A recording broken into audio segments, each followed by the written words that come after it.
Oh yes.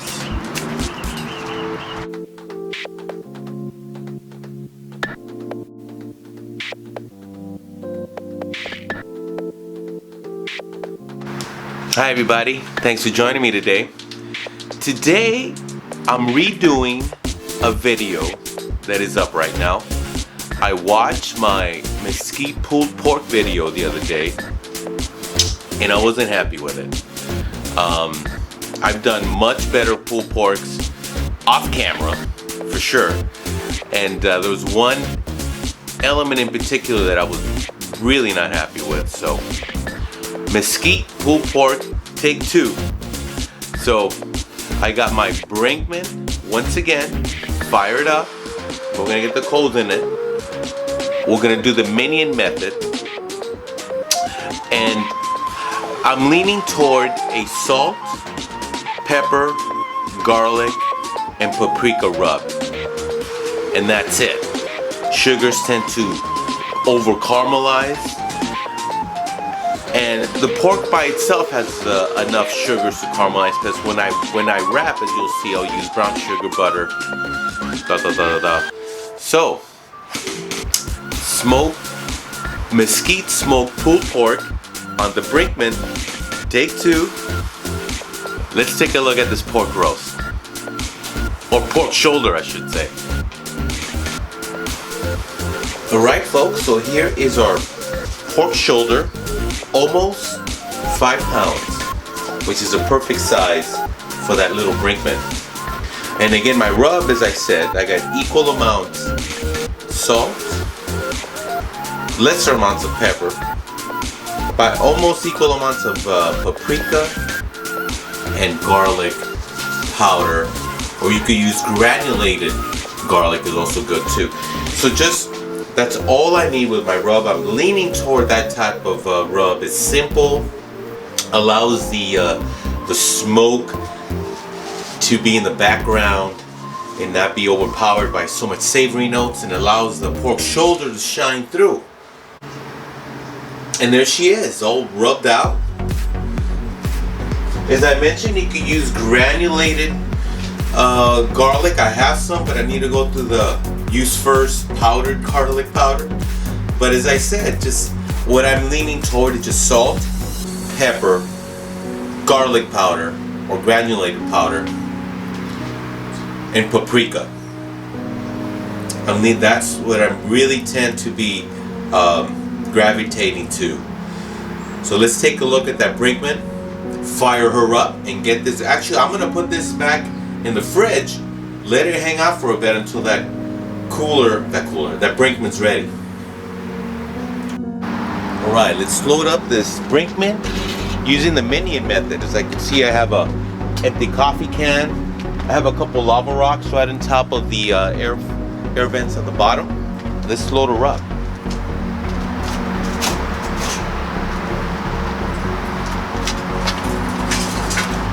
So I have about 15 to 18 lit coals.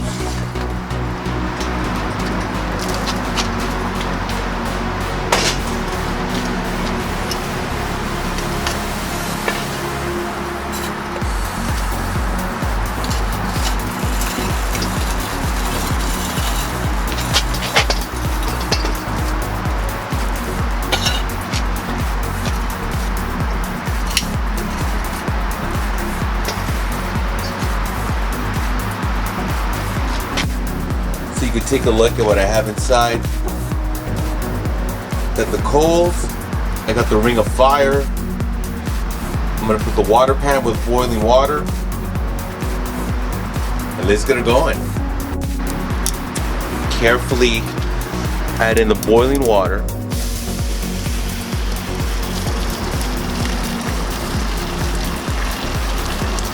This is gonna help with keep the cooking environment moist and helps with temperature control.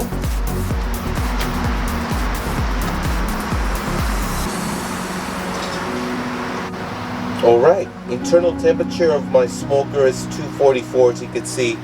It's time to put the shoulder in the smoker. And there she is. I got a probe.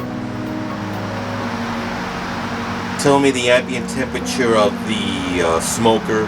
One more probe in the shoulder.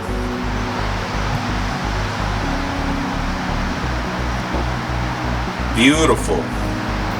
We're gonna put a lid on her. We're gonna let her roll for a couple hours.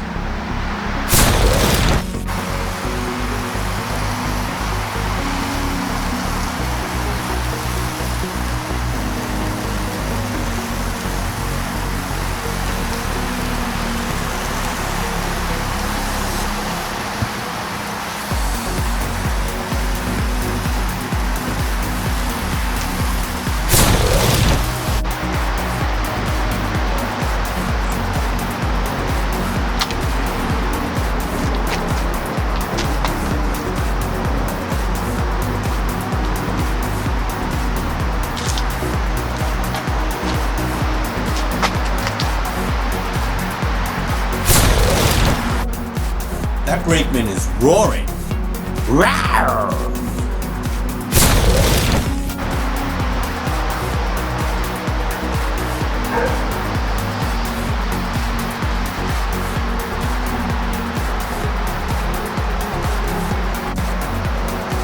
All right, let's wrap her up. She's at 160. 160.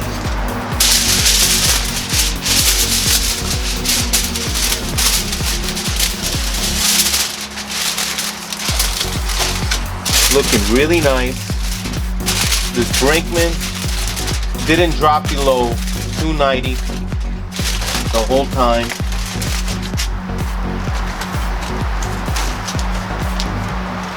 And they hit it. Some butter.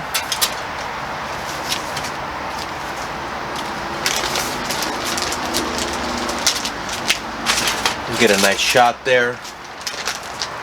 Some butter, some brown sugar,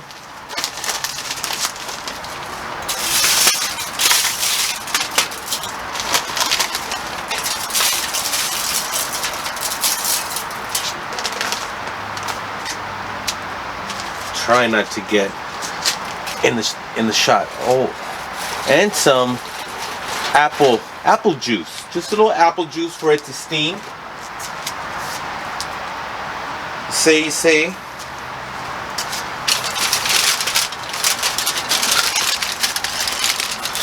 I'll tell you what, we're gonna wrap this up because I'm gonna wrap her up nice and tight. Let's get a little close up there. Man, that is so pretty. I'm gonna wrap her up tight. Put her back on the smoker. And there she goes. I got the thermal probe back in her.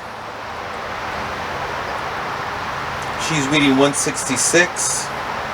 It's gonna let her go to about 200. 200, folks. It's a beautiful hot day out here. Beautiful sunny day. All right, folks. Well, as you remember, I had her wrapped up, went back in the smoker, and I just let her go. I didn't replenish the coals, or no, the Brinkman just kept on going. The pork shoulder got up to 195, and at that point, the Brinkman was about 200 degrees, and I just let it go. I let her rest out there. I pulled it, and then I strained the liquid after the butter and the brown sugar, and I added some of that along with some Masterpiece barbecue sauce, and I needed a little seasoning, so I added some of the rub, and this is it right here. I must say that Brinkman did a great job on this pork shoulder today. Perfect size, perfect setup. Yeah, it was only 5 pounds, but it's a little Brinkman. What do you expect? So let's give this a taste. Yeah, that was very tasty. Although it tastes just as good as the last one, I think. It's just a little technique I did there. I didn't like the way I scored that pork shoulder on the original Mesquite pulled pork shoulder in the Brinkman. That was it. I just had an issue with the scoring. I don't know. I didn't have to do that. Anyway, so this one came out really nice. I was really happy with it. I missed it when I took it off and I opened it and I pulled it. I've had a long day, but when it came out, it was looking beautiful. It was beautiful when I wrapped it, and I did it right underneath the sun, and it was absolutely gorgeous. A beautiful looking pork butt. So, well, I hope you enjoyed this video, and thanks for stopping by. I appreciate it, and we'll see you guys here next time on The Guy Show. Goodbye, everybody.